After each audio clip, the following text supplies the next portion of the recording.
Thomas K തോമസിന് മന്ത്രിയാകാൻ ഞാനെതിരല്ല, ഞാനൊരു തടസ്സവുമാവുകയില്ല.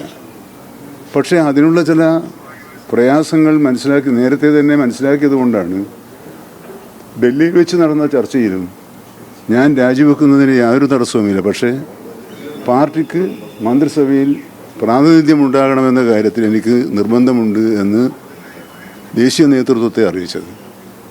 മിനിയാന്ന് ചേർന്ന സംസ്ഥാന കമ്മിറ്റി യോഗത്തിലും ഈ നിലപാടാണ് ഞാൻ സ്വീകരിച്ചത്.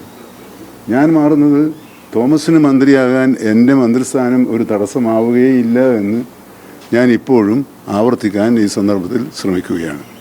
തോമസ് കെ തോമസ് മനഃപൂർവ്വം പ്രശ്നങ്ങൾ സൃഷ്ടിക്കുന്നു അങ്ങനെ തോന്നുന്നുണ്ടോ? കാരണം നിരന്തര മാധ്യമങ്ങൾ കാണുന്നു ഈ കാര്യങ്ങൾ ഇങ്ങനെ പറഞ്ഞുകൊണ്ടിരിക്കുന്നു. അല്ല, തോമസ് കെ തോമസിനെ കുറ്റപ്പെടുത്താൻ മാത്രം അദ്ദേഹത്തിൻ്റെ ഭാഗത്ത് വലിയ വീഴ്ചയൊന്നും ഉണ്ടായിരുന്നിരിക്കും. കാരണം അദ്ദേഹം ആഗ്രഹിച്ചു, അദ്ദേഹത്തിൻ്റെ ആഗ്രഹത്തിന് കേന്ദ്ര നേതൃത്വത്തിൻ്റെ പിന്തുണയുണ്ടെങ്കിൽ അത് നടപ്പിലാക്കിയല്ലേ വേണ്ടുള്ളൂ. ഞാനത് ഈ കഴിഞ്ഞ ദിവസം പറഞ്ഞതാണ്.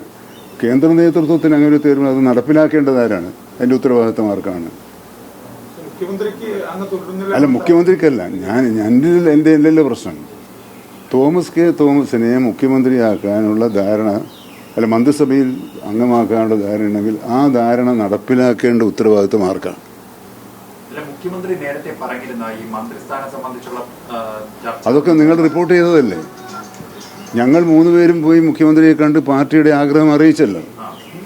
അറിയിച്ച ഘട്ടത്തിൽ അദ്ദേഹം വിയോജിപ്പുകൾ പറഞ്ഞു. ആ വിയോജിപ്പുകൾ മനസ്സിലാക്കിയതിന് ശേഷം കേന്ദ്ര നേതൃത്വത്തെ അറിയിക്കണമെന്ന് ശരത് പവാർ ഞങ്ങളോട് പറഞ്ഞു. അതിൻ്റെ അടിസ്ഥാനത്തിൽ ബഹുമാനപ്പെട്ട ശരത് പവാറിനോട് മുഖ്യമന്ത്രിയുടെ നിലപാട് ഇതാണെന്ന് പറഞ്ഞു. ആ ഘട്ടത്തിലാണ് അങ്ങനെയാണെങ്കിൽ കേന്ദ്ര നേതൃത്വവുമായി പാർട്ടി NCPയുടെ ദേശീയ നേതൃത്വം CPM കേന്ദ്ര നേതൃത്വവുമായി ബന്ധപ്പെടാമെന്ന് പറഞ്ഞത്. അത് പറഞ്ഞിട്ടിപ്പോൾ 2 മാസമായി. പക്ഷേ അത് നീണ്ടുപോകാൻ കാരണം മഹാരാഷ്ട്രയിലെ തെരഞ്ഞെടുപ്പും കേരളത്തിലെ ഉപതെരഞ്ഞെടുപ്പും നടക്കുന്ന ഘട്ടത്തിൽ ഇത്തരം ചർച്ചകൾ അപ്രസക്തവും അപ്രധാനമായ കാര്യങ്ങളാണ് എന്നുള്ളത് കൊണ്ട് തന്നെ നടന്നില്ല. ഇപ്പോൾ ആ ചർച്ച പുനരാരംഭിച്ചിട്ടുണ്ട്, അത്രയേ ഉള്ളൂ. മുഖ്യമന്ത്രി അതിർത്തിണ്ടാക്കിയ വിഷയത്തിൽ പാർട്ടി ഒരു ആഭ്യന്തര അന്വേഷണം നടത്തിയിരുന്നു. ആ റിപ്പോർട്ട് വന്നിട്ട് ഇപ്പോൾ 1 മാസം കഴിഞ്ഞിരിക്കുന്നു.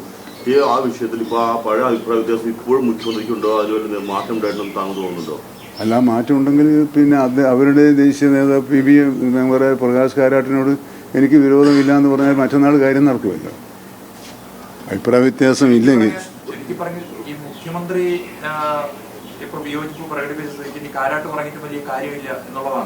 അയ്യോ, അങ്ങനെ ഞാൻ പറയില്ല.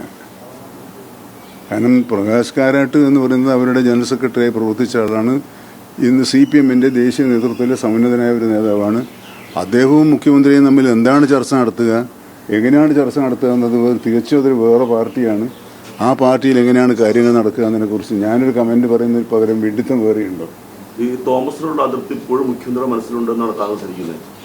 ഞാൻ അങ്ങനെ ഒന്നും ധരിക്കുന്നില്ല. അത് എന്നെ സംബന്ധിച്ചിടത്തോളം തോമസിനെ മന്ത്രിയാക്കാൻ എൻ്റെ ഭാഗത്തു നിന്ന് എന്ത് നിലപാടാണോ സ്വീകരിക്കേണ്ടത് ആ നിലപാട് സ്വീകരിക്കാൻ ഞാൻ തയ്യാറാണെന്ന് കേരളീയ സമൂഹത്തെയും പാർട്ടി പ്രവർത്തകരെയും നേതൃത്വത്തെയും നിങ്ങളിലൂടെ അറിയിക്കുന്നു.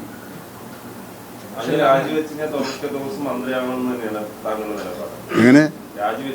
അല്ല, പാർട്ടിക്ക് മന്ത്രിയെ വേണ്ട എന്ന നിലപാട് ദൂരവ്യാപകമായ മറ്റു തരത്തിലുള്ള പ്രശ്നങ്ങൾ സൃഷ്ടിക്കുമെന്നതാണ് എൻ്റെ നിലപാട്. ആ നിലപാട് ഞാൻ കൃത്യമായി ഉത്തരവാദപ്പെട്ട വേദികളിൽ അറിയിച്ചിട്ടുണ്ട്. അത് ഞാൻ മന്ത്രി എന്നുള്ളടത്ത് അവിടെയാണ് വരുന്നത്. ശശീന്ദ്രൻ മന്ത്രി എന്ന ഒരു വിഷയത്തിലേക്ക് മാധ്യമങ്ങളുടെ ശ്രദ്ധ കേന്ദ്രീകരിച്ച് അതിലൂടെ തോമസിനെയും പാർട്ടിക്ക് മന്ത്രിസ്ഥാനമുണ്ട് പദവിയെ നഷ്ടപ്പെടുത്തുന്ന ഒരു നീക്കത്തിലേക്ക് പോകുന്നതിനെ ഞാൻ ഉത്കണ്ഠയോടുകൂടിയാണ് കാണുന്നത്.